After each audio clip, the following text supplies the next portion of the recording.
Welcome to the Round Six Podcast, a weekly roundtable discussion featuring a variety of automotive subjects, interviews, special guests, and stories, hosted by the Round Six Gearheads.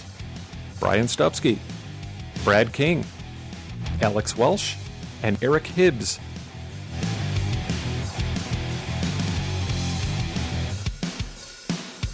Here on Episode 8, the Gearheads discuss the Street Machine of the Year award and offer their thoughts on different ways to liven up the selection process for the winners.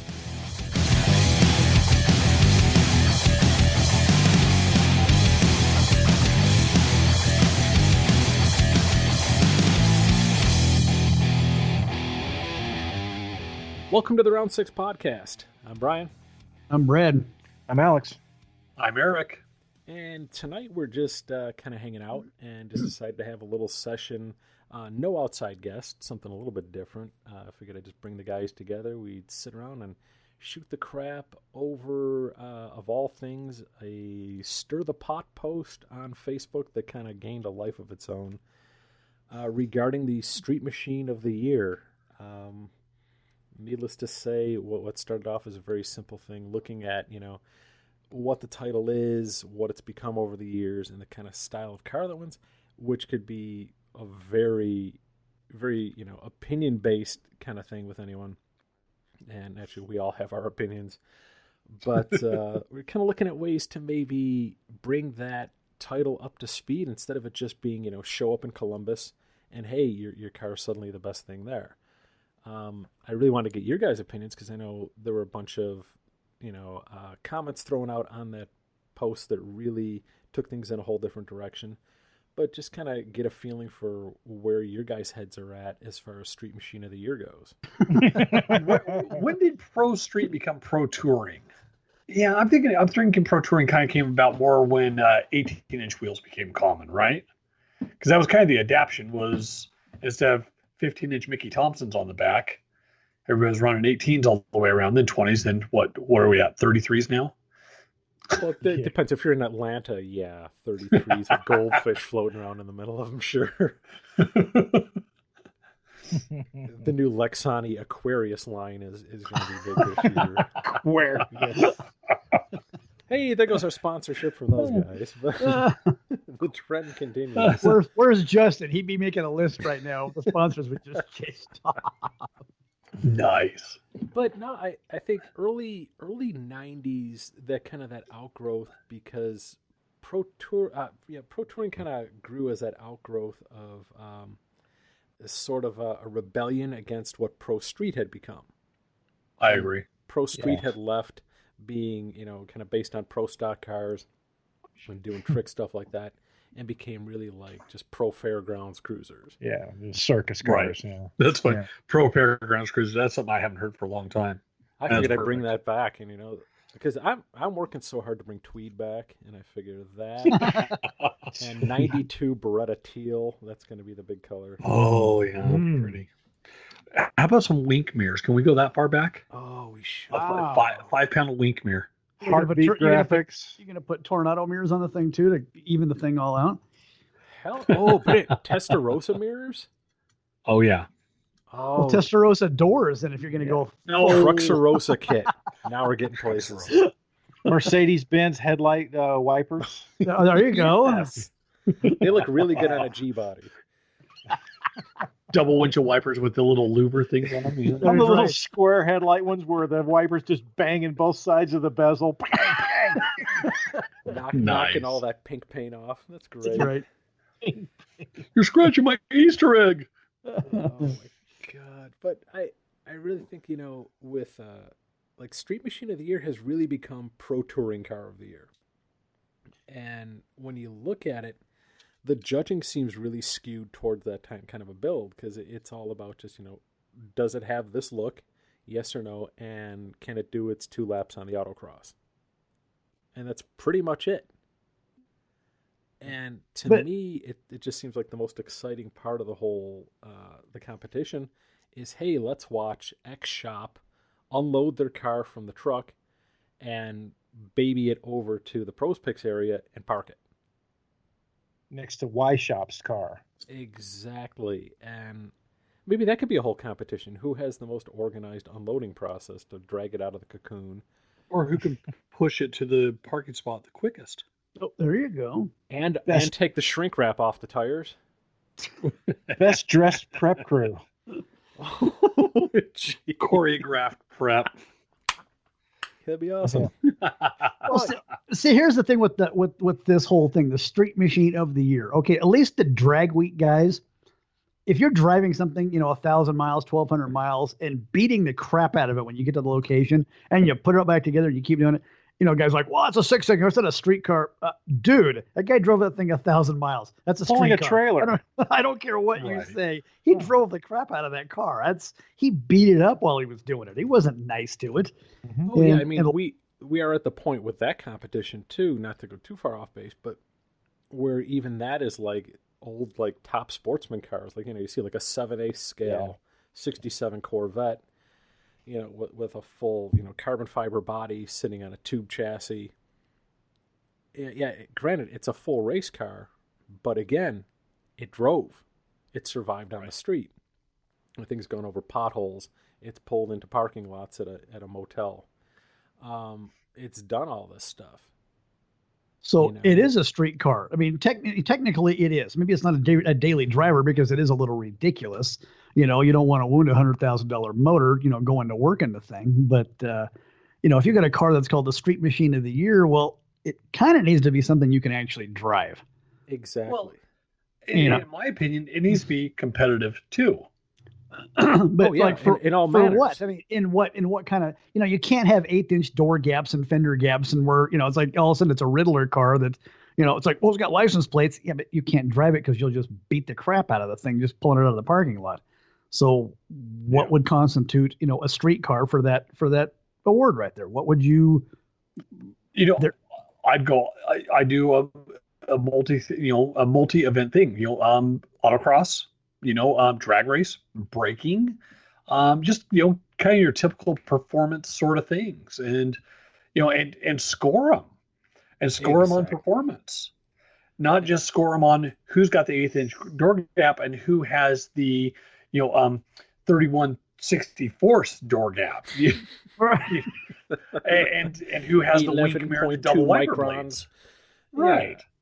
So I just, to me, street machine is that 70s term of a bitchin' car that hauled ass, and that's what conjures up in my mind, not something with a cappuccino maker in the dash. Exactly. And this is one of the things, as the thread progressed, I got a lot of people messaging me and saying things like, well, you take away from the high-end craftsmanship. I'm thinking, no, you're going to alter that high-end craftsmanship. Instead of having, again, that human hair with door gap, it's going to require you to think a little bit differently.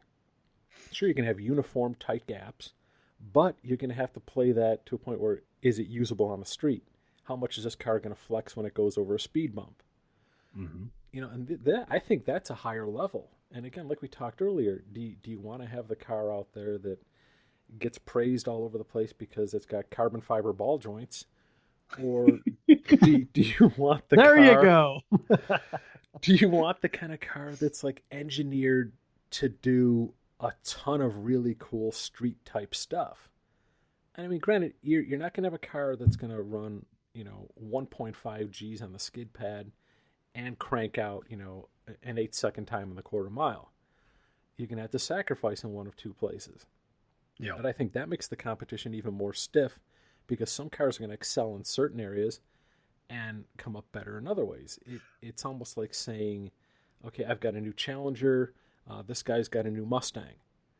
Okay, the Challenger isn't really going to be a great cornering machine. It's a top-heavy, goofy car. Is it going to run like stink, straight line in the quarter mile? Hell yeah, that's what it's great at. Right. The Mustang's going to do a little differently. It's going to hold up a whole lot better in the corners. But it's going to sacrifice maybe a little bit in the quarter mile time. So other things are going to come into play. And I really think maybe having like an AMBR style judging for these cars would be great too. Pull them in, have a panel of experts there. Have something that's based entirely on the aesthetics. Does the car sit right? Because, I mean, anybody can power park a car, air it out, and it looks cool. Yeah. How does it look when That's it's pulling a true. speed bump to get in there? Yeah, how does that car sound when, you know, it's idling through that lineup of judges? And is it engineered properly? Right. Yeah. You could do that with, well, it's got carbon fiber ball joints. Of course it is. Well, yeah, naturally. I mean, yeah, is the engine set back 1.5 feet to clear the IndyCar style cantilever A-arms up front, you know? If it is, great. Is it done properly? I keep breaking off the number one spark plug with my throttle foot. Go all the way to the floor, keep breaking that plug off. So, yeah, how far is the engine back? What's back there? I mean, and don't get me wrong, I want to see a car that, like, it brings in all kinds of new technology. You know, if you're using an Iridium satellite to control, you know, your neutral safety switch, well, great. I'm impressed with you, man. You found a way to put really cool stuff in there. I can disengage my parking lot from my parking brake from my living room. On my iPhone. Use my iPhone. How great would that be? Because that's the point we're at, though. Where next year it's gonna be, and I don't want to drop a shop's name. Let's just say, you know, Hot Rod Guys. You know, their shop all of a sudden they win because their 57 Chevy can be started using their proprietary app from an iPhone. You pay on a monthly basis. Right, which would be amazing that anything with an $1.99 a iPhone month. would work. But Also, they're going to give an award now for like best use of black paint. You know, no, there's no black paint. That would be carbon fiber wrap.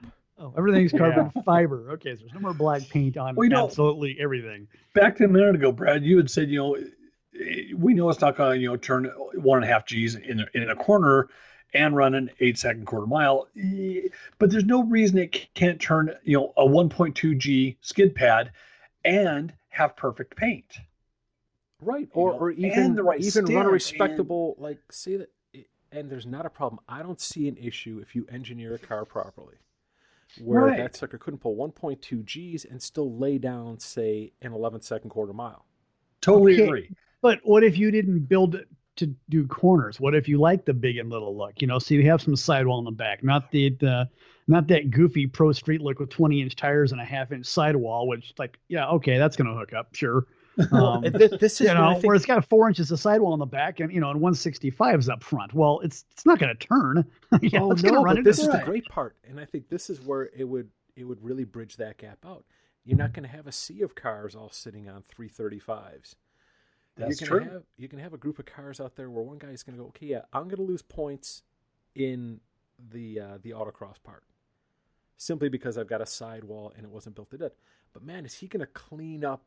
And, say you do a 60-foot drag or an 8th-mile drag. Right. He's going to make up his points there. And it's going to cause you to be a little more creative if you're into this, to do some really trick stuff in other places. Well, and there's no, I mean, it's like I had said, a multi-event, SCCA style parking lot, cone race, drag race. Hell, run them at Maxton Mile or something like that. Oh, imagine, really? Ooh. I mean, why not? I mean, dude, I'd love to see a 32 Roadster run up against, say something like a 69 Charger. They're completely opposite ends of the spectrum, but both end up being serious competitors. It's like those two Chargers that we saw at SEMA, the white one and the green one. I mean, oh my gosh, would you love to see those compete in something like this? That'd be unreal. And here's the great part too. Yeah, you're putting a lot of risk out there. Yeah. But I think, imagine how far this is going to push the envelope on safety, reliability. Oh, for sure. And again, pure engineering. I mean, the point of building a street machine early on wasn't to slap together something that just looked really bitchin'. That's what street rotting's about. It had to go fast. Exactly. The point was to modify a car well beyond what it originally was. Right. I mean, we're at the point now where, don't get me wrong, again, I wouldn't throw a whole hell of a lot of the cars that have placed in the top 5 over the past 10 years for Street Machine of the Year out of my garage any day of the week. But what I have an issue with now is it's basically late model drivetrain swap, boost the hell out of it with a couple turbos, and then just kind of go crazy with goofy stuff. And there are certain cars, like it was mentioned in that thread, where I hinted at the fact that if you look at some of these cars, they're really just rip-offs from like car body design. Somebody went on there and went, oh, here was a Jaguar concept car from 2014. What a cool dashboard. We're going to steal that whole idea and throw it into this, Right. Mustang 2. Whatever, And I mentioned just the fact of doing that, and a certain car, just like 4 people were like, oh, do you mean? And I'm like, oh, it's kind of funny how certain cars just come to mind. It would be so much more than that. And I want people pushing the envelope. Yeah, I want to see custom mods to a car because I love custom body work on a car. I'm a design guy by trade. That's what I like. But if you throw something down that is super well engineered, where somebody's developed, a chassis for this car that does cool stuff, and I don't think that's going to take away from any of the whole sponsorship thing like we talked about off air. I mean, we know there's companies out there that provide a lot of great products. I think, if anything, it'd be neat to see these products pushed even further. Yeah. Well, sure, but those very same products that we're talking about shouldn't be the deciding factor on who wins because they happen to be advertising in some particular publication or something. It's like, no, that should have no relevance to who's actually going to win this award here. Yeah, I don't think that should be. There should never be a part where X manufacturer, had so many pages of print in these titles, which happen to be our sponsor for this. Then it becomes pay to play, and that's kind of what ruined music if you think about it. Oh, for sure. If you want to go back to like punk shows and things like that, the minute hell, look at like the LA hardcore scene. Now we're getting really off topic here. Boy, but it's relevant. It is, yeah. At one point, it was really good bands coming through and all kinds of stuff, and all of a sudden, it became this, pay to play thing. Yep. And actually, and after that, everything kind of declined. It just fell apart. That's my fear for this. I never want to see this industry become something that's ho hum. Sadly, I'm getting to that point with it right now, and I'll be honest with you. I see these pro touring cars, and it's I have to strain to even mention that term because I freaking hate it. And I do. But sorry, Jeff. Exactly. But but the problem is it's become a thing now where everybody's handed a recipe book. Here, guys, here's the books that you can build your cars with. 335s in the back, tuck the bumpers front and rear. If you got a 5-axis mill, go ahead and make yourself a grill. There's certain companies for your subframe, certain companies for your rear end, definitely 1 or 2 companies for your brakes. And here you go, guys. And it's got me to the point to where I'm not liking this style at all. It's like I love Pro Street, but there was a period when I didn't like Pro Street after a while.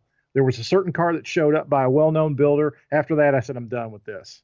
And done with Pro Street for a while. Now that I just like a car with basically stock body mods, sitting with the right wheels and tires, and sitting with the right stance, and something you could turn a key in, and you could drive it to New York if you wanted to. Right. And that's the stuff I like now. All this body mods and these $1.5 million cars, I'm totally turned off by it.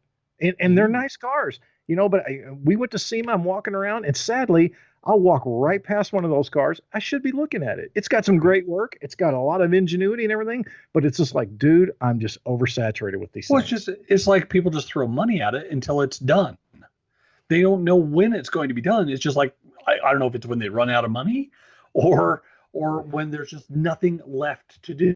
See, I'm a huge first-gen Camaro fan. Love those cars. But I tell you, of all the pro touring cars and everything, to me, they all look identical.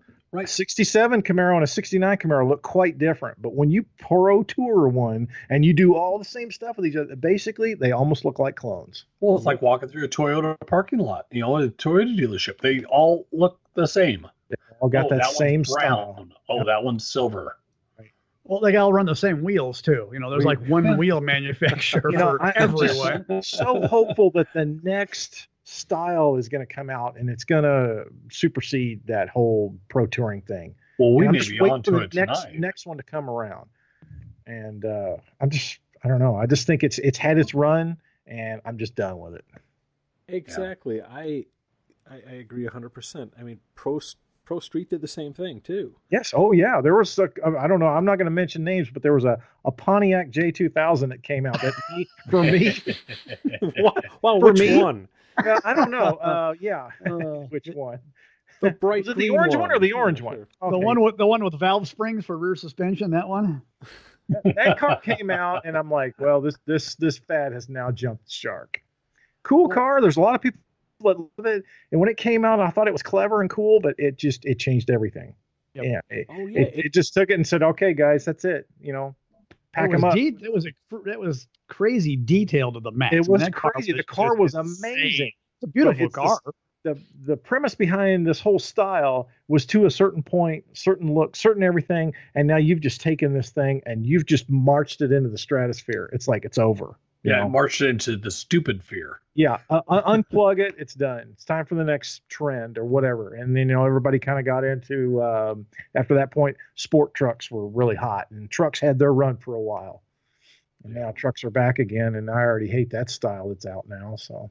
Oh yeah, and that again, it that's another one. Onto it's like one thing. I don't even want to get into the truck thing. That's another recipe book fan. We should do. That's a whole other podcast. There, we'll keep that one for later. and I love trucks. I'm a truck fan, and I look at some of these things, and it's like, congratulations, you just built a truck that looks like the same truck that somebody built 15 years ago. Everybody's building the exact same truck. Yeah, that's so true. Like that, the square body thing. I mean, that was a great trend. It ate another itself, term. Though. Stop saying. Don't say that word ever again. Well, I'm waiting for somebody to build a Tri-5 square body for you, Brad. A pro touring Tri-5 square body.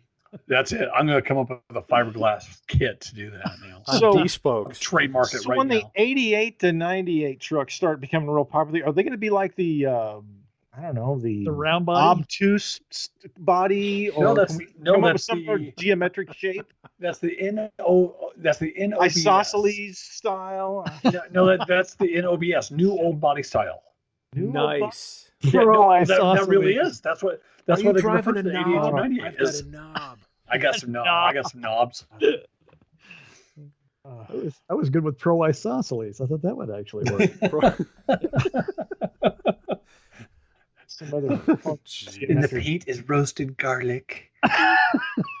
Oh, there'll be a callback to it smells like pizza. Pro pentagram. I was thinking about this though. When you mentioned building a car you could drive to New York, Alex. Yeah. I thought, maybe that's the end game of this whole new way we're trying to do things. So maybe it becomes, instead of just a year-long thing, at some point, because everything becomes extreme and nothing's ever good enough for anybody. It's like.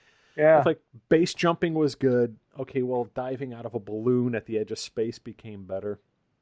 Yeah. This would be... And then everybody had to do that. Well, because, that happens once a week now.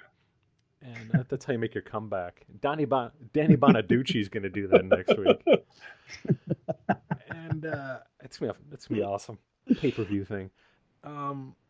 But, how cool would it be at some point where it just becomes so extreme like that, where they're like, okay, Street Machine of the next 5 years award. We're going to start off here. The car's got to last 3 years in the Rust Belt. Under a carport with coastal Florida. And then it's got to sit in the summer in Phoenix in Brian's driveway. Yeah. But how much oil it loses while it sits it'll be judged according to that. Oh my God. Yeah, I mean, granted, okay, and you could trace anything back and break this whole episode down to, okay, there's always a trend. At some point, I mean, any popularity breeds contempt. Mm-hmm. It's going to happen that way, because there's always the guy who was first on the scene. Right. But, okay, the pro street thing, yeah, it ate itself because it became about how far could you take it? Well, okay, well, this guy built a stainless steel chassis. Well, I'm going to polish an entire stainless steel chassis. Yeah. And when you start doing things for shock value, it's over. It's over. Right. Oh, exactly. Well, that's the same thing. That is rat rod. Exactly. That's where this is going.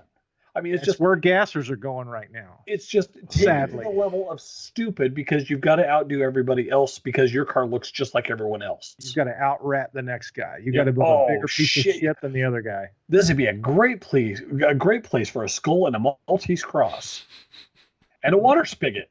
Yeah, and my rusty barbed wire headliner. Yes. Right. And everybody carries. What's that? Everybody carries tetanus, shots when they go to their shows.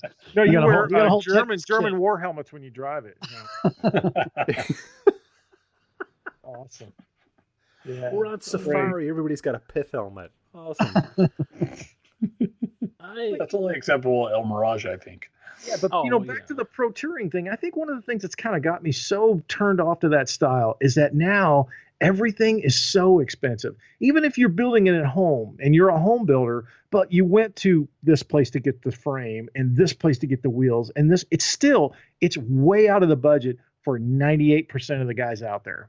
And to me, that turns me off. I'm still the guy that likes crawling through wrecking yards, that likes digging for sales, for things to buy and Craigslist and OfferUp, and I still like fabricating things. And I still like doing stuff. And those styles are so far out of what I want to do. And I look at everything that's going on right now. It's not just pro touring, it's the trucks, a lot of that stuff, some of the suspension components and stuff there. They're expensive. I don't want a vehicle that lays on the pinch welds. I want one that sits right. I don't want one that, one bad airline and next thing you know, I'm stranded on the side of the road. Right. Or I've got these tires that, they've had a half-inch of sidewall and they're $600 a piece. That's just not in my budget. It never will be. You hit a pebble and you dented your $2,200 wheel. Yeah. It's like, I don't know. Maybe it's just like it's hot rodding has become where it's not the average guy's hobby anymore. Now it's the guys that have a lot of money or don't mind just completely trashing their credit cards just to stay, current. And I think the part of hot rodding that made it so cool were the guys that didn't have much money and fought their way through these things. They built really cool stuff out of stock parts. The thing sat right. A lot of things that didn't cost a lot of money, but just took a lot of thought, took a lot of planning.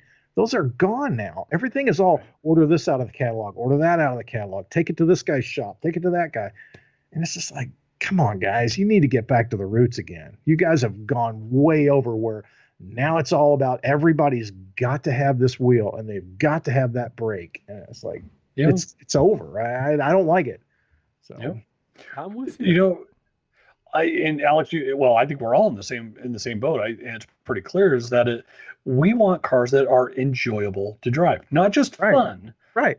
Because there's a big difference between fun and enjoyable. Enjoyable means I can throw my wife the keys and she can drive 200 miles and I don't have to worry about her. Yeah. Right. Yeah. So it's, these ridiculous builds that we keep on seeing come through are just, I just shake my head. I think, I see some of this stuff. I think, shit, I could have, bought a house, bought a ranch and built a 6,000 square foot shop and filled it with 200 hot rods for the price that this guy paid to have somebody else build his car. Yeah. And the worst part is that car's forgotten about 11 months later. It's over. Yeah. It's over. And then it rolls across the block at Barrett Jackson for 1/5 of the price it took to build it. Yep. Oh, if you're lucky, see that all the time. If you're lucky. Yeah, you're lucky to get away with that. There have been cars where I've seen roll across and I'm like, okay, that covered the paint job and maybe the motor. Yeah. Oh, yeah. And, the thing I don't get, don't get me wrong, I want to see, there's got to be a pinnacle build out there. There should always be something like that. Because, if you didn't have somebody building something like, say, the Sears Tower or St. Peter's Basilica, that's, it becomes like that benchmark where somebody says, hey, this is, as far as we could push the engineering for that time, and it's a cool thing. Yeah. But I think we're at that point, like you mentioned, Alex, it's so far out of range. We're at the point where a renaissance in the hot rod world isn't going to be the next big, again, the carbon fiber ball joint or the Kevlar rim with a diamond encrusted center, Instead, it's going to be the guy who shows up and goes, oh, I've got 275 6015s on the back of this car, and it sits super bitchin'. But when you look at it, the gaps are perfect. Yeah. What looks like maybe a stock tail lamp bezel. Jeez, I'm still caught up in the whole windshield wiper thing. A stock tail lamp bezel. I'm like, there it is again. Anyway, you got these really trick trim parts, right? That look stock. that maybe were 3D printed or milled. I want to see something that pushes the envelope that way. Sure, use technology, but make it usable and approachable, because we're at the point now where I really think it's a turnoff if you're like, hey, did you see so-and-so's car that won Street Machine of the Year? Yeah, well, that was $1.5 million. And you're like, for what? Yeah. Right. Did it make it on Power Tour? Oh no, why would you take it on that? You can't drive that car. Well, what's the point? That'd be like building a house so cool and having like the world's greatest architects work on the thing and go, well, it's a great house. Oh, but you can't live in it. That's way too nice to live in. So why don't they just rename the thing? It's Trailer Machine of the Year. Yeah. There you go. Sponsored by Featherlight. That would be the problem. Whoever has the baddest ass, trailer would win that. Trailer, yeah. But that guy won. It was the coolest trailer there. Well, we talked earlier, Brad, you and I, and we kind of threw the idea around of starting almost like I want to do this, and I want to throw this past you guys. We'll just do it on air, the hell with it. I want to start like a secret society where we get together a group of guys who are obviously great builders. Maybe you have like a guy who's a great chassis guy, a great driveline guy, a painter extraordinaire, an interior trim guy who's just of no equal. Get these guys together and we develop an award that we hand out once a year to a car that just embodies everything that's like great design, great engineering, usability, smart use of funds, where you're not like, well, the paint itself was made by squeezing this rare ocelot's big toe. I want to see something that's like, dude, that guy used an off-the-shelf color, but check out the way that, he surrounded that color with this kind of pinstripe or this graphic. And that wasn't vinyl. Oh, yeah. Sorry, you can't have a $1.2 million car with Cal Custom, pinstriping tape on it. I'm sorry. There's think certain about things how you brave can't. that glue is. smeared. Think about how brave that is, Brad. The risk they took at that tape catching on the cover as they pulled it off. Oh God, that's true. That would have been great to watch that peel off. Just that along with a huge chunk of tinted clear. And what's funny is I saw it from. I stand on the car and I looked down and it's the first thing I noticed and I went, no. And I showed Alex. I said, I want you to look at this. He goes, what? I said, seriously? He said, holy crap. Yeah. Sadly, I disliked that car long before you showed me that. The look on your face when you walked over to me, I was like, there's something seriously wrong with this car. You're like, did you notice? And I was like, that's a dude who's pissed. I was like, this has got to be good. And I was thinking, what's wrong? Did they accidentally did they make the car like an AMC Pacer? Is the passenger door a foot longer? And man, I keep thinking about what if we developed an award like that, and it's not sponsored by anyone. We just designed this really bitchin' award, and there's no fanfare about it. You just show up the next morning to say, dust your car off at the Detroit Autorama, and sitting in your display is this award with a cool little letter that just says, hey, here's why we chose your car. Yeah. That'd be rad. I think that would be super cool. And especially if they find out later on, they look at the signatures and go, holy shit, this is a who's who. The Illuminati. Yeah. Hot Rod Illuminati, man. The Illuminati. Only we spell it Illuminati, like aluminum. Yeah, like the material, like the metal. Yeah, but aluminium and dotty. The billet, whatever. You see a bunch of guys with a strange handshake at SEMA. Everybody's doing this really weird handshake. They're part of the Illuminati.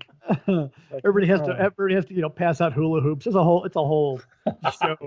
Oh, that'd be awesome. To be at the annual passing of the hula hoop. You got the fruit hat. It's the whole thing. I think it would be a tinfoil hat. which is again the aluminumati there. Nice. The billet aluminumati. Is that what it is? This could be awesome. But, like, I want to see that kind of stuff celebrated. And don't get me wrong. Again, there's something really cool about looking at a car and going, wow, these guys did something really tricky. I would have never thought of that. Yeah. But when you look at a car and somebody has to point out to you, it's like, well, did you notice the grill? And you're like, yeah, it's stock. Oh, no, it's not stock. That was made from this rare earth element that we mined out of this small place in Chile.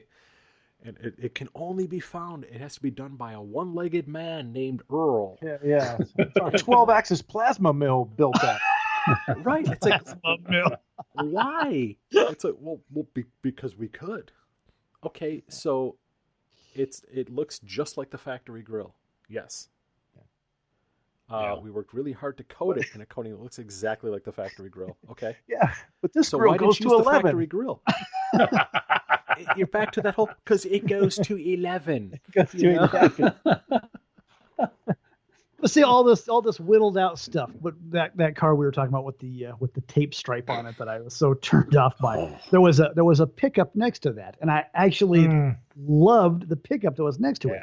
But it wasn't all billet weirdness. It was like the door panels. That was an amazing little feat in itself because you could start with something from a wrecking yard deal. When you get a door panel off of the Cadillac Escalade and you cut it into 9 or 10 pieces and section it where you make this door panel fit, you glue them all together again, and then you cover it with some material, and you have this door panel, and you go, dude, that's awesome. Well, anybody with a little imagination and some, and has a little bit of skill, cutting and kind of gluing things back together, put some effort into it, you could do the same thing. It wasn't anything you needed a 5-axis mill for. You didn't need $1 zillion. You could sit down in your living room. Exactly. See, that's piss where off I'm your coming wife from. and make your own stuff. You can do this stuff. I love that kind of, which is what you were talking about, Alex. That's that kind of thinking. You don't need to have $1 zillion. You just need to put some effort in. And you know what that truck did for me? What got me about that truck, it wasn't even just the fact that it was so well done. I mean, you could sit there and take that thing in for hours. But what got to me, there was an emotional attachment to it. That truck embodied everything that I did as a kid when I built model cars. You're kit bashing things, and it was just a 1-to-1 scale kit bash that was so well thought out. And like you said, with the door panels, I was like, dude, if for anybody who built model cars as a kid, for me, it was never just, I need to buy this kit because it has these wheels and I'm done. Right. It was like, hey, I'm going to find a way to put this chassis under that car and use this dashboard and fit this. And it was always sitting there with the X-Acto knife and cutting the hell out of everything and molding everything together. Including your fingers. Always. Of course. Cutting and gluing. Oh, yeah. Always. And, for me, that truck embodied that. It took me back to that, but on like a grand scale. Yeah. That's what was so cool about that truck. See, and that was so funny about that truck is that when I saw it, at first, I didn't care for it at all. I mean, like, oh, geez, another slammed F-100. It's like, I've seen a million of them. And then the more I looked at it, every square inch of that truck had been worked and had been done so tastefully that at first glance, it looked almost stock. And it was anything but. And, the more I looked at it, the more detail I saw until the point where I absolutely fell in love with the truck within 5 minutes. And at first I didn't like it at all. I was like, how many times did we walk around that truck as a group? The whole. When you thought you saw everything, one of us would go, dude, did you see this? And everybody's like, no. And it was all stuff that you could it was so funny is the guy that built it was so nonchalant about it. He wasn't a jerk. He wasn't cocky. It's like, hey, did you look into the hood? What do you mean? Did you look at the bottom side of the hood? No. He goes, look underneath the hood, and you go, okay, you look underneath. Well, the guy chopped up another hood to fit on the inside of the bracing. So it looked like the top side, but there was no bracing there. You go, okay, this is amazing. And there again, it's not $1 zillion deal. This is just taking your time to do something different. That thing lit me up. That was probably my most favorite, one of my most favorite vehicles at SEMA because of all that stuff. It wasn't this carved out of aluminum and it wasn't $1 gazillion. Well, it was because there was so many hours of labor, but it was stuff that anybody that took some time and effort could do. I mean, that's a perfect example of what we're talking about. Is just thought and taking your time to build something unique, tasteful, and well engineered. But see, you could even do it like this one person we've been kind of talking about that wants to do the Street Machine of the Year thing. You know, he's talking like 75, 80 grand that's tied up right there. Well, you know, not his labor, but just actual materials. I had to buy this. You know, I mean, there are certain things you have to buy. There's just no way around it. And that's just part of having a car. But, you know, not counting his labor, this is what I have into this car, and I did everything in my garage. It's like, well, okay.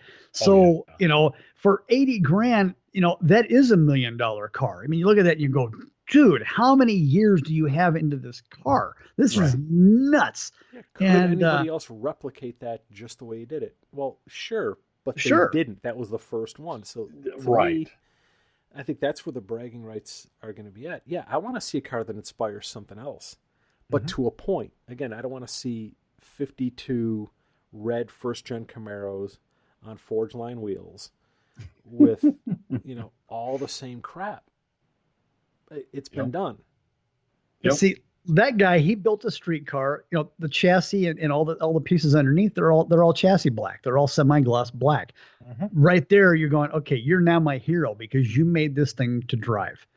You don't have to. I mean, if you want to lay underneath and make it all detailed, you can, but it's not going to be like, you know, a yellow undercarriage where you're going, oh God, it's going to take me a week to clean this thing off from my last road trip. Drive the thing, you know. Right.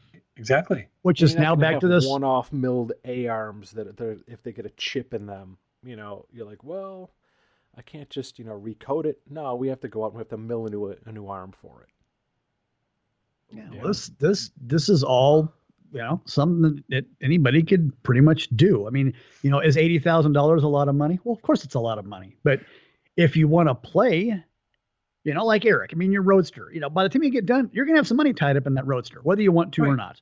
You know, Alex has got some money in his truck, whether he wants to or not. It takes money to build a car. Right. You know, I don't have a ton of money in my truck, but I still have to spend money. It's not like you're going to do it for free because you still have to buy stuff. So, you know, it's just the way it is. Yeah. It's just the way it is. You have to spend money, but do you have to spend $1 million? No. Oh, hell no. And nor should you. Well, you. if you can't do anything yourself and you want to take it to, you know, brand X, big name, big dollar, $500 an hour shop, yeah. If you've got the money to burn, why the hell not? But I don't. And those guys that do that, this is my opinion, but I think they're missing the entire point of hot rodding. Yep. Or street machining. I mean, that right back to that original start of the conversation here. You know, if whether you pay somebody, that's fine. If you got $500,000 in it, that's fine. But I want to see some rock chips in that thing. Hell yeah. I want to see it at cruise night. Look inside, and it's got a burger wrapper on one side and a bunch of fries where you were sitting on the other. You know, and you go, "Yep, the guy's been driving his car. I like this guy." You know, there's some muck on, you know, from me carried in there from his shoes, and you go, "Yeah, this is a car that gets driven. I like it already." Yep. For me, I'd rather see a truck like Brad's sitting next to a high-end vehicle. I'll look at Brad's truck more because of the creativity that he took to put it together. You know, I'd rather see something that's been, bandsawed and TIG welded together versus, spent, 15 hours in a 5-axis CNC cutting away to build this billet piece. Give me home built cars. I want to see. I like home built stuff, which is very, very well thought out things. Right.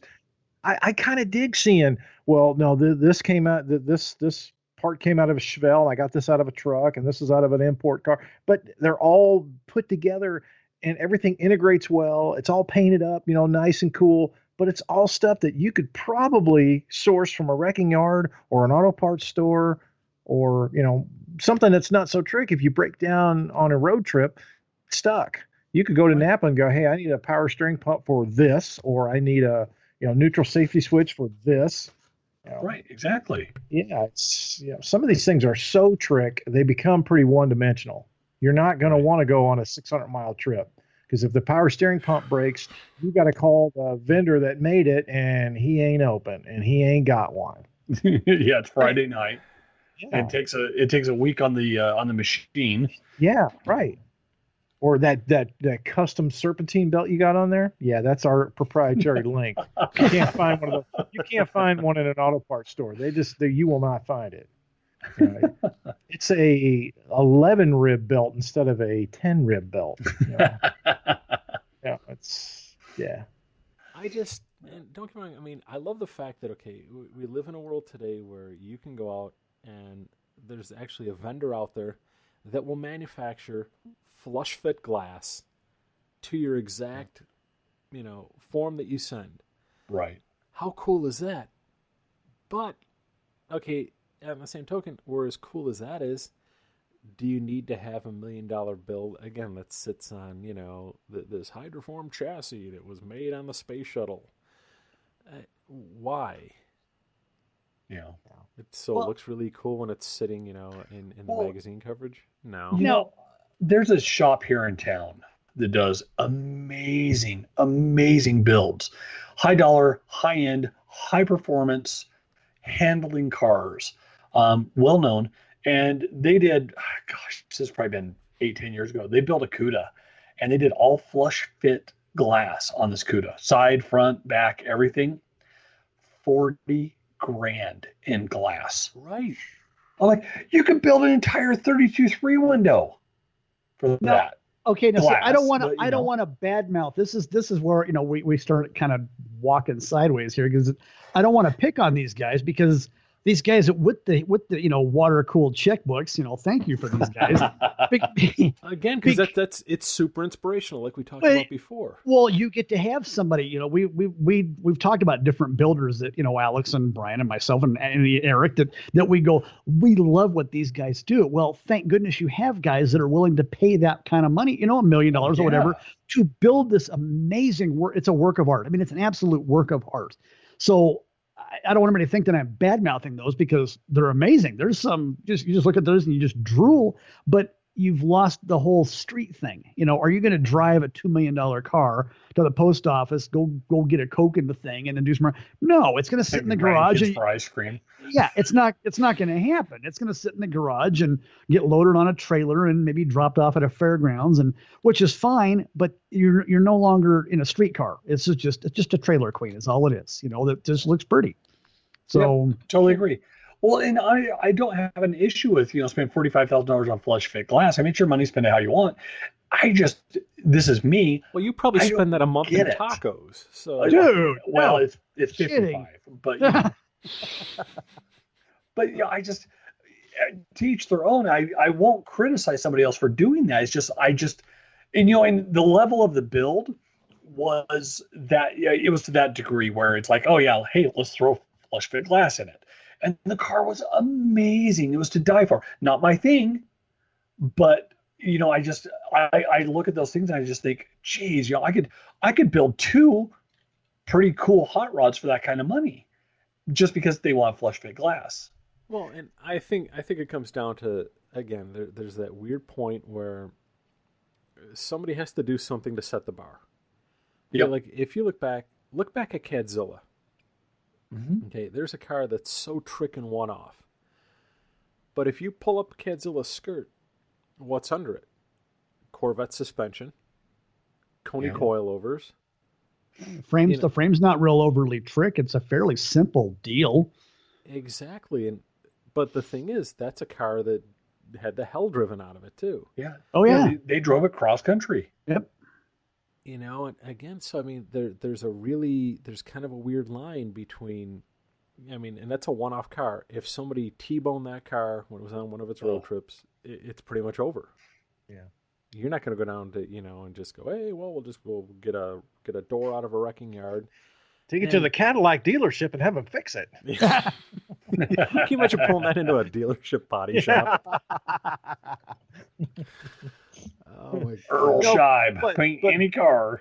But back to Eric's point about the $40,000 glass. The guy with the disposable income that can go and spend $40,000 on glass, yeah, you can spend it. But the average home build guy, he's going to go, I want flush fit glass. He's going to go to his local material yard and buy the material thickness that he needs to push the windshield out and tighten the windshield gaps up. He's going to do it for maybe a couple of $100 in material, a lot of hours, but he's going to do the same thing. Exactly. So it's like tack some rod in there, well said. move the clips in, do what he's got to do.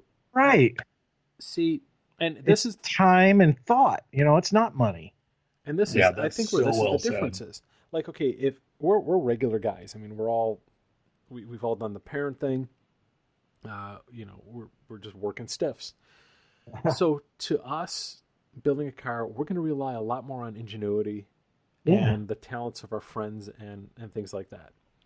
I think this is kind of the difference. Like, okay, if we were looking to go on vacation, we're going to go, hey, we're going to stay at someplace really cool. Whoa, where are you going to stay?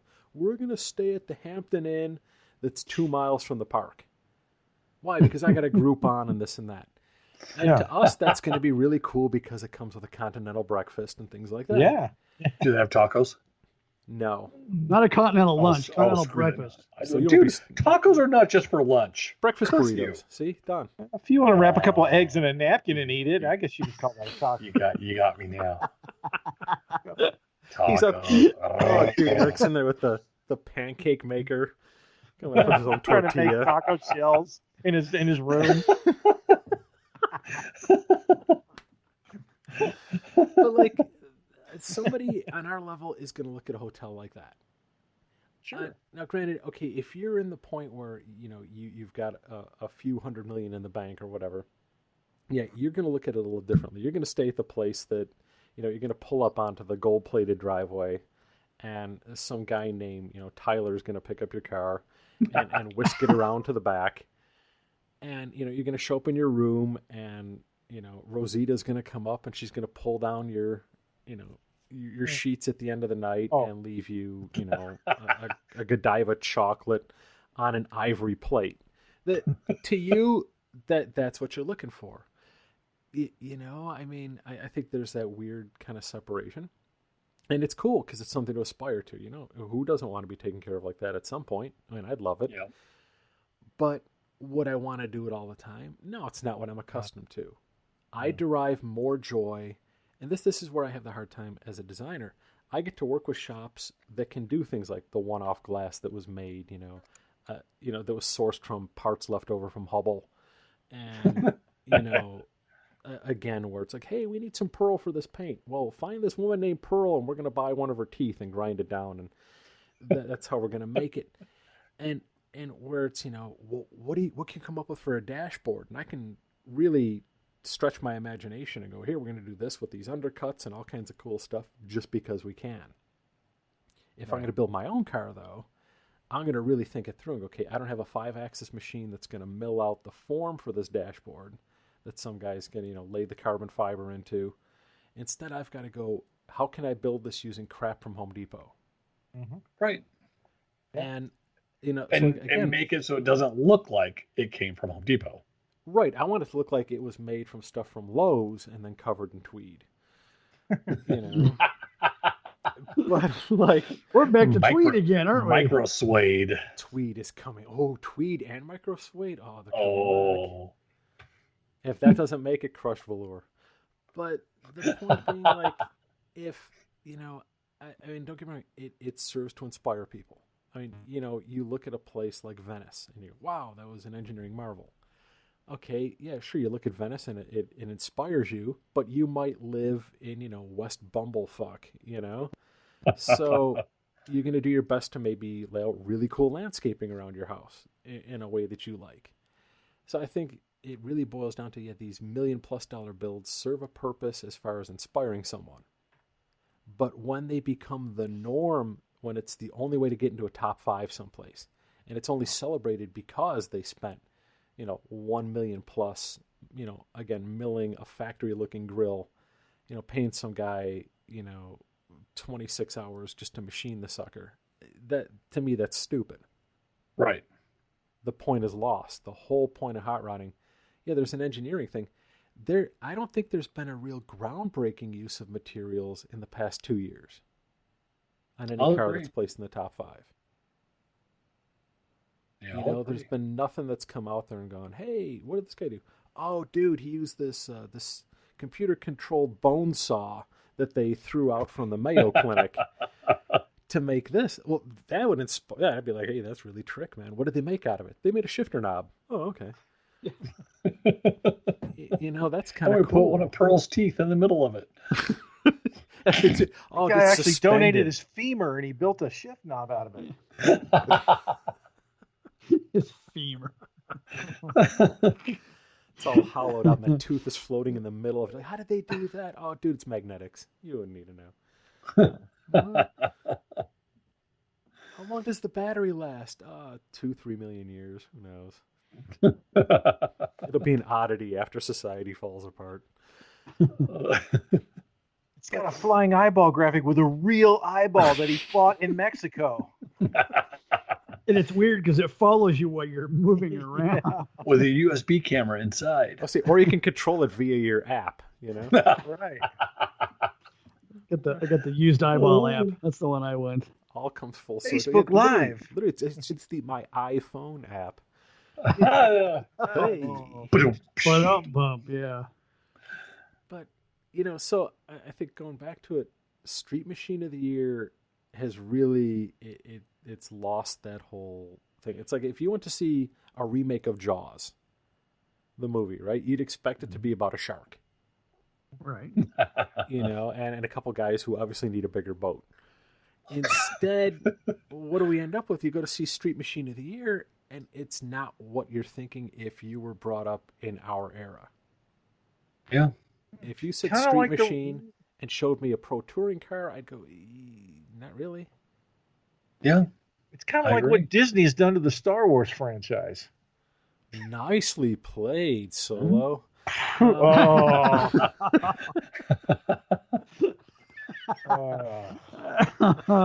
Yeah, I do some. Yeah, I am sorry. You and I need to have. It just needs to be an Alex and Brian show. Oh.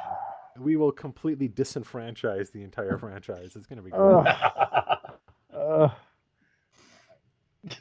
I wish they'd have had the camera on me in the last one when Leia was floating through space.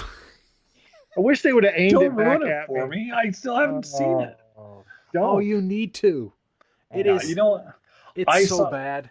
I saw Star Wars, Return of the Jedi, and one Empire Strikes Back when I was a kid. Saw them each once. That was enough.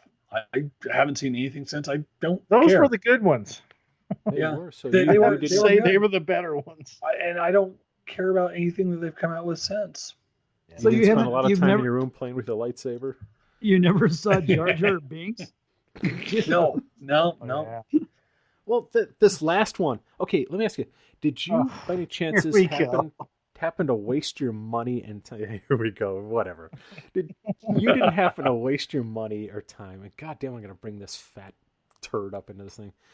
Because I hate Peter Jackson. And if he ever listens to this, screw you, dude.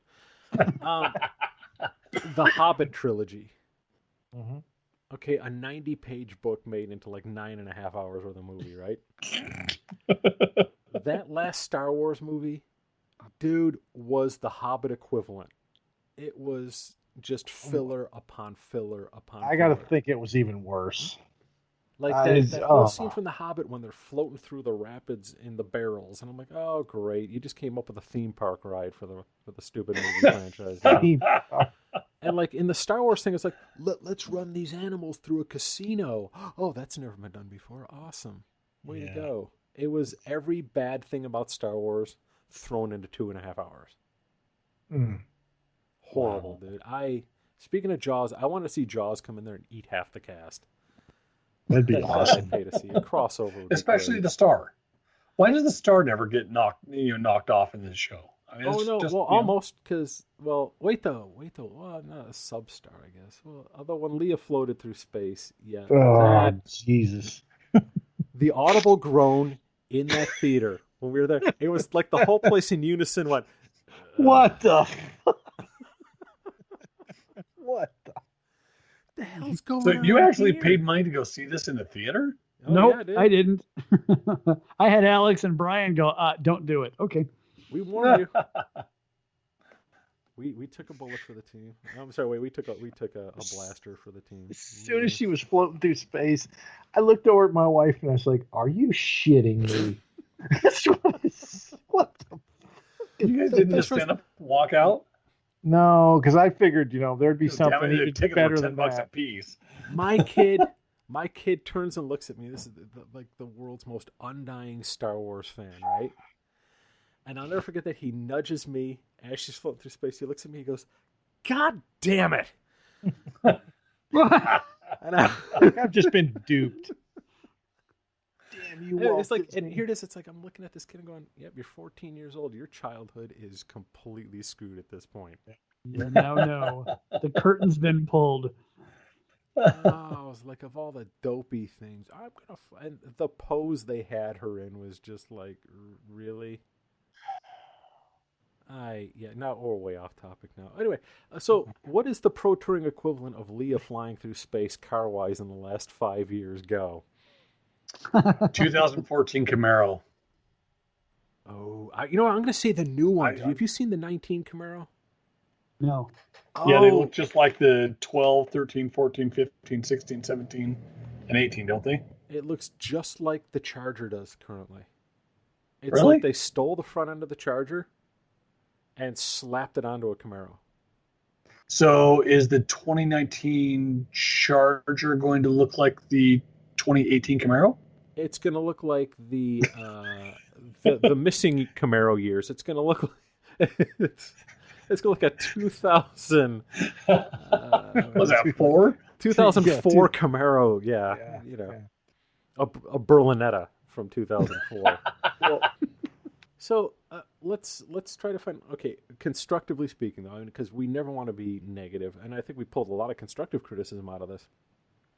As far as Street Machine of the Year goes, I think we're in agreement. Like, it would be really cool to do this, and it'd be a hell of a commitment for anybody building the car for this. But literally a year-long competition. So build the car and then participate for a year. A series of Different events events. scattered through the year, starting at SEMA and ending at SEMA. Nice. And one of the ideas I had for this, because, I want to do something philanthropic, that I think there should always be good coming out of anything like this. There would be a ton of money to be made on like residuals from like TV shows, ad campaigns, and things like that. Why not take a percentage of that and put that into things like a scholarship fund for a trade school? Offer nice. that over the year.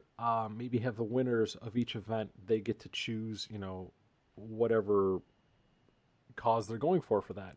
Maybe it's even a thing where you got to think, in our industry, if you're a pro builder, there's not really a hell of a lot of opportunity to provide for yourself or your family with any kind of a retirement plan. That's true. A lot of these guys, sure, you can have a cool IRA going on and things like that. I think, maybe provide some of those funds to start up like some kind of a weird, like a retirement or an emergency fund, where if you've got a one-guy shop, say, and I don't want to mention names, but say you're a one-man builder someplace, you're cranking out some cool cars every year, and something, you get hurt in your shop. Maybe you have an accident at the shop burns. Your insurance is going to cover part of that, but a lot of stuff isn't going to be covered back. It'd be kind of cool to have something to dip into like that. Yeah, most people can't recover from that. Exactly. And I think about how many great shops get wiped out. You're right. But as I was sitting here thinking, there's got to be. We talked about the Street Machine having the quarter mile and the autocross and this and that. Could there be a judging category where it's dollars spent, where the more money you spend, the less points you get? Everybody lighting up on it. I mean, you can look at a car like we're off tape, but like what Scott's building versus what some of the other major guys are building, and look at the amount of money spent versus what you get versus, Yeah. Imagine I don't know how that you do that though. you don't tell them that that's part of the points deal and it goes backwards. Yes. Yeah. What do you got in the car? Well, we're about this right here. Okay. You write stuff down and Write it down. Yeah. you just lost 50 points. What do you mean? Yeah. Because Scott built it in his garage, and Because that would stimulate guys going, okay, well, that if that's a consideration and that's a big factor, well, then I'm not going to spend $1 bazillion, and I'm going to start really thinking about the way I could utilize a lot of stuff I already have or things that are already there. It starts to stoke the creativity a little bit instead of just firing up the checkbook. Exactly. The whole, necessity being the mother of, invention. And Mm-hmm. yeah, I mean, I'm sure we're not far from the point where you could probably go into a catalog and build your pro touring car. Pretty close. Oh yeah, I think we're beyond that. I mean, look at all the frames that are available. You can buy probably 4 or 5 different companies making complete frames. Yeah. Well, When they start manufacturing narrowed 69 Camaro bumpers that you can buy over the counter, then they will. Oh, you ready for this? Are you ready for this? Uh-oh. Now, what do we Here it got? comes. Okay, if you wanted to, say you did this, say you went to Dynacorn, you pick up a body. I take that Dynacorn body, I throw that on a Roadster Shop chassis. Yep. I could go to, oh my God, I just had the name. Come on, I'll dig it out. Shit. They make carbon fiber bumpers for Camaros that are tucked and ready to be flush fit. No show. Wow. It's all over, Alex. Yeah, we're done. You could buy. Turn out the lights. Somebody grab the flag on your way out. You could literally, dude, every piece of trim on that car you can buy repro out of a catalog if you wanted to. Wow. Yeah, Every weather strip. Yeah. Then if you want to go through, like I said, okay, so we'll do the Roadster Shop chassis. Okay, so chassis done, suspension's done. You could go through Borla, buy a Bolton exhaust system. For your LS. For your LS that comes out of a crate that you could buy, and then go to Bowler and get a transmission for it and buy the rear end's already Curry suspended. rear end, Willwood brakes. Yep. Literally, that car, you would never have to set foot outside of your shop. No. You order the whole interior from TMI. You have all that stuff all built up. Yeah. Wow. Isn't that scary? Yeah, it takes the fun out of it, doesn't it? Yeah, it's pretty cold. There's no excitement. And so unfortunately that's kind of what you're seeing. These guys are showing up with. And it's just like, I can't get into this build. I just can't. I look at it and I go, well, You know what it is? It's like a kit car. Pretty close. You could almost that's a good point. You could almost start calling these things kit cars. Oh no, we can't call them kit cars. They're continuation or tribute cars. I'm sticking with kit car. Yeah, no doubt. Just because I know it's going to piss people off. If you came to me tomorrow and you said, "Hey, I will give you a Lamborghini Miura kit car to start with," oh, dude, I'd build the shit out of that. Oh yeah. Yeah, because nobody has one. Right. Maybe, dude. Okay, if we could, oh my God, if we could find a way to make some money for Round 6, how great would it be to show up for Street Machine of the Year with a goddamn Lamborghini Miura? Oh, jeez. With an LS. With an LS. Of course. Because it's got to finish. Twin turbo LS or, Yeah, the blower motors or something. On a Volkswagen Beetle Pan. No, but not a real one, though. We're going to mill our own, not a billet.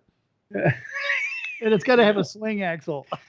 Just because It's been probably 6 or 8 years, but there was a kid that lived down the street from me who, in high school, hand formed a steel body. He bought a Lamborghini Diablo kit car, and when it came, he was so disgusted with it. Of course, he ended up duplicating every panel out of steel, and he built himself a steel Lamborghini Diablo.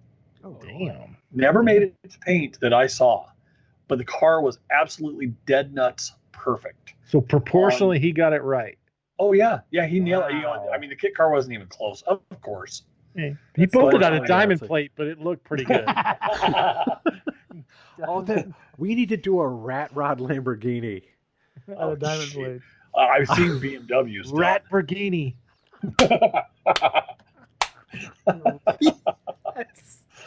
Yes. Oh, that's so wrong and right. Rat Burghini. Oh, dude.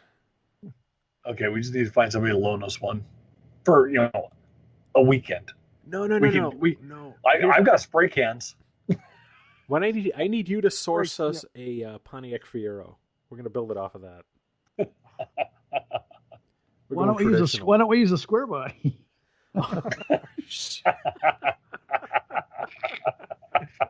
If we're gonna jump the shark, man, let's just use a square Lamborghini that's about 1.5 feet wider than it should be. That'd be so awesome. It'll handle awesome, man. Now you got 2 sets of 335s on the back. Oh, a tandem. Yes, 'cause, you want somebody in the crowd to get impaled by a piece of diamond plate that flies off that the big thing rear that's wing. sad is people there. Some people are going to go nuts over it. That's the coolest thing I've ever seen. Shut up. Diesel powered, so we're just rolling coal through. I was the just going to autocross. say it's got to be a forklift motor out of a diesel forklift motor, like those goofballs out of Vegas A build. 3BT. Yeah. It was a 4BT. We just cut one of the cylinders off. The And turbo's in the center. It's in the center console. Just keep us warm on a summer day. Shit. Why don't Okay, are we done, guys? Are we done? Yeah, Oh, I we're need just to getting go. going. I gotta go super early. Alrighty, guys. Well, this was It fun. was fun. Oh shit. So how are we going to wrap this up? We'll just wrap this up with, hey, so yeah, that's where it's. Yeah, don't edit that part out. The moral of the story: don't build $1 million+ pro touring Camaro. No, can't. Expect us 4 guys to like it. Yeah. Just know if you park that in the fairgrounds, we're watching and we're Yeah. judging. Yeah, that's right. You've already been judged. Maybe that's how we give out our award. We pull up with the Lamborghini. Only difference being though, we're not going to use Lamborghini doors. We're going to have our doors open regular, so this way we can knock them into the side. They'll open up tailgate style, where you've got to step onto the door to get in. I was trying to come up with a way we could leave a door ding on the cars we're giving the awards to. Oh yeah. Yeah, that'd go over well. It's just a door ding sticker. It's kind of like the bullet hole thing, but it's a door ding sticker. It just goes on. Just a static sticker thing. You just lay it on there. Holy shit, that's funny. We need to come up with that. That'd be great. You're welcome. Nicely done. Walk all over SEMA and just slowly just stick them on everybody's cars. Holy shit. Oh, that'd be fucking good. I have several different ones, rock chip and body crease, and we need variety.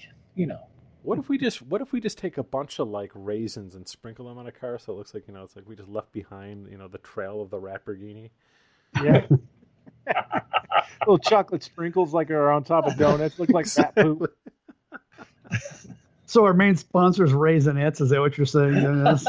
Nice. It's the only award that gives you hantavirus. It'll be great. Holy shit. Yeah. So I'm not. No. See, it's going sideways late. So wrapping this up though, yeah, I think by all means, man. Obviously, we're due for a change. We're due for a renaissance in this whole car building thing. And it'd be interesting when we get this on the website. Obviously, the comments will be open. I'd be interested in seeing what people have to offer or say on this. And I hope it sparks a conversation. I mean, if you think we're off base, tell us. If you think we got something good, we'll ignore you too. Well, exactly. We don't even listen to ourselves. Yeah, if I listen to this next week, I may not agree with anything I said. So, Yeah. I'm not going to agree with anything you said. That's for sure. That's true. Yeah. Just remember, my opinion of you is none of your business. Nice. Right. The only thing I can agree with you on is maybe coming up with a tortilla machine. Yeah. Oh, dude, a CD player when you push the button, it injects its fresh corn tortilla. Oh. Now we're wow, talking. this went crazy.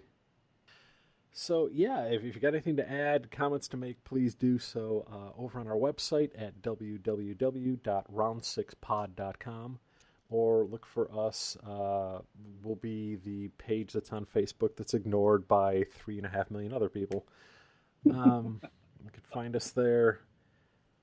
Like I said, any input on that would be great. I would love to hear your thoughts on what you guys think as far as Street Machine of the Year. Where's it at? Where's it going? What could make it better? And tell us if you think we're totally wrong. Yeah. By all means. I'd love to hear your opinion. Absolutely. Really would. I was married for a while. I'm used to that. I got scar tissue built up. So all that said, I mean, you guys, hey, thanks for making it kind of a fun one. This is a different thing for us, kind of keeping it all in the family, as it were. That wasn't creepy at all. You know, because as we say here, if you know, why go down the street when you can go down the hall?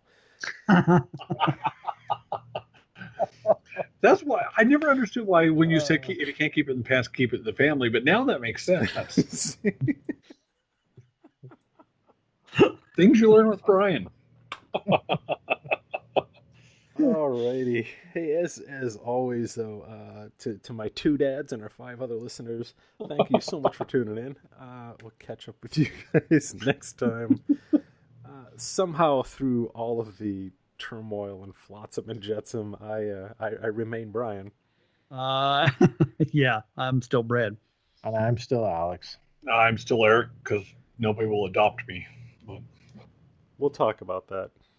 I might have Thanks, someday Dad. with your taco, bro. Yeah, talk to your 2 dads about that, would you? Hey guys, you guys have a good evening. All right. I'm out. I'll talk to you later. All right, I gotta go. All right, bye. All right. Thanks again for listening, and be sure to keep up with us gearheads over on our website at www.round6pod.com.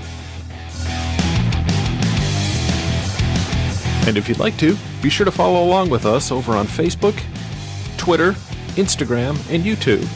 Subscribers to our e-newsletter have access to expanded content such as tutorials, uncut interviews, bloopers, and behind-the-scenes footage. It costs nothing to subscribe, and you can do so over on our website at www.round6pod.com.